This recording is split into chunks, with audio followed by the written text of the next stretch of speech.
Hey guys, it's Mike. It's November 20th, 2015. We're having another unseasonably warm late autumn day. We're getting actually beyond late autumn and right up against early winter. And look at that, the grass is green. It's in the mid 50s. I'm just wearing a sweatshirt out for my walk today, having my walk with accompanying deep thoughts.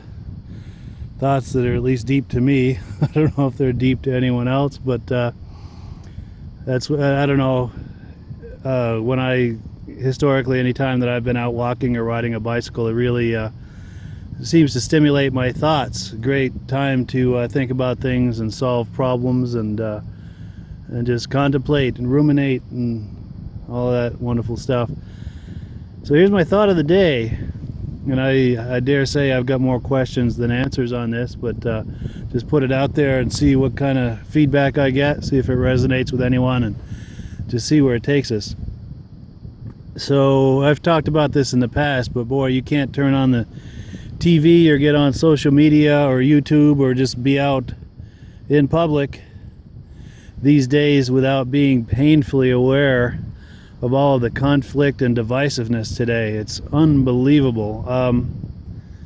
There's always been some of that, but I don't recall it ever being as bad as this. Maybe I just wasn't as socially, politically aware as I am now, or maybe it gets amplified more by social media than it did before. It's just more, it's easier to come across it. I don't know. You tell me what you think on that. But boy, you know, the left and the right are going at it. You see all kinds of rancor and bitterness and shaming going both ways. You see the battle of the sexes. You see, God, what else? All sorts of racial things. Rural versus urban and suburban. You name it. Boy, it is going on. And I dare say it's getting worse instead of better, and that's what troubles me.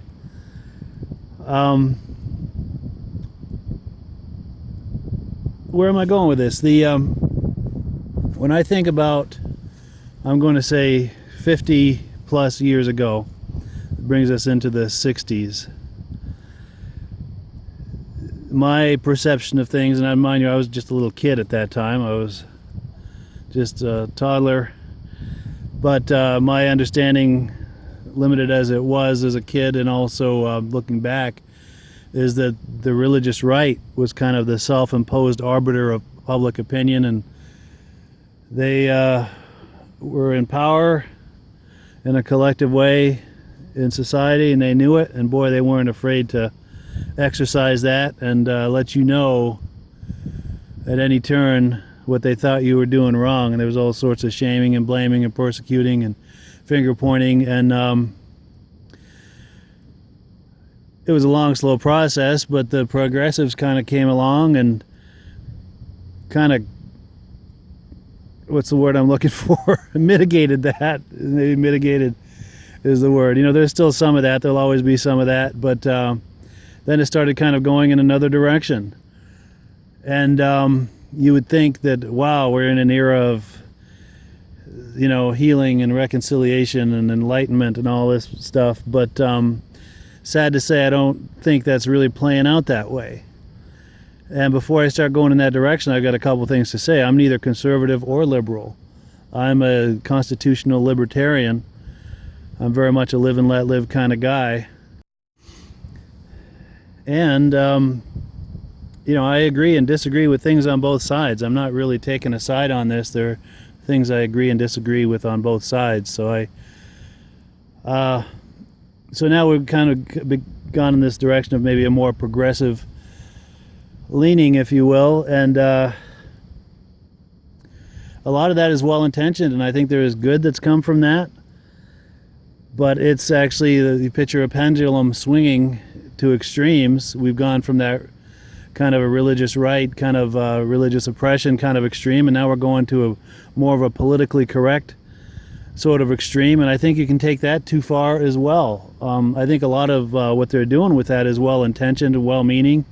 I'm all for sensitivity, and you know, it's not my goal to be offensive to anyone, but at the same time we have to balance that with we live in a free society with free speech, and we have freedom to have our own beliefs and opinions.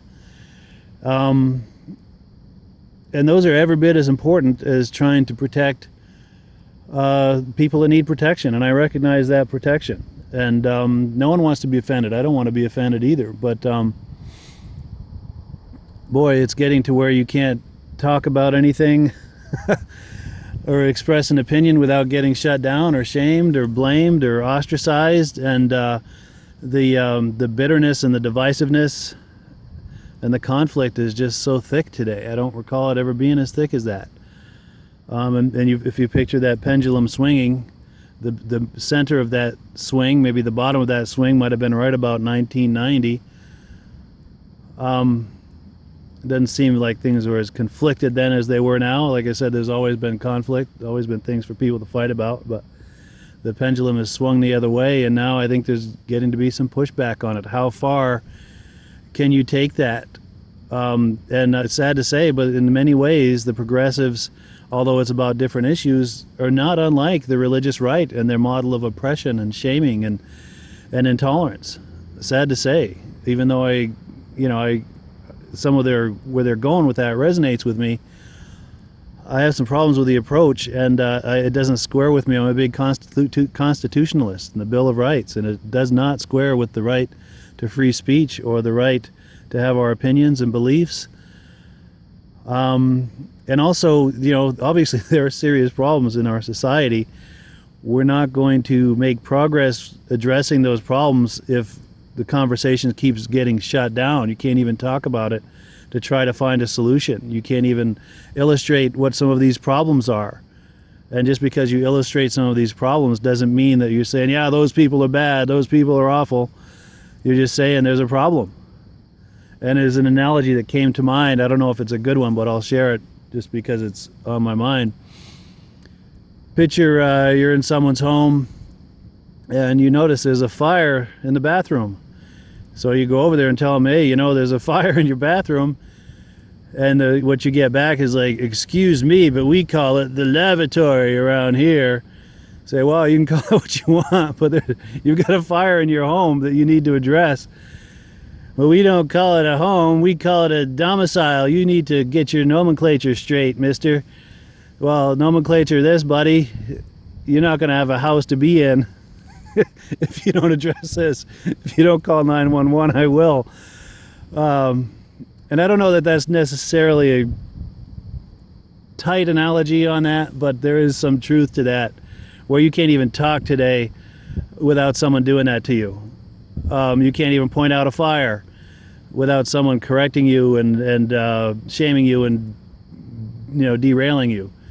And I don't know, something's not right there. And I don't think divisiveness and conflict and factionalism, is factionalism a word? Factions are a word. I don't think that's the answer. Somehow we need to recognize that we all have rights, and that these rights, especially the right to free speech and right to our opinions, exist to protect not the rights we agree with, not the words and opinions we agree with, but to protect the words and opinions we disagree with. That's why that exists. That's part of living in a free country, a free society. Means that we have to have a certain level of tolerance to things we don't understand, things we don't agree with, things we don't approve of. There's lots of stuff I don't understand or agree with or approve of, and I just have to shrug it off and look the other way, because I try to be a live and let live kind of guy. It's not always easy. I think it's also important to try to look at both sides of things to the best of our ability, and that's difficult too. We all have our biases.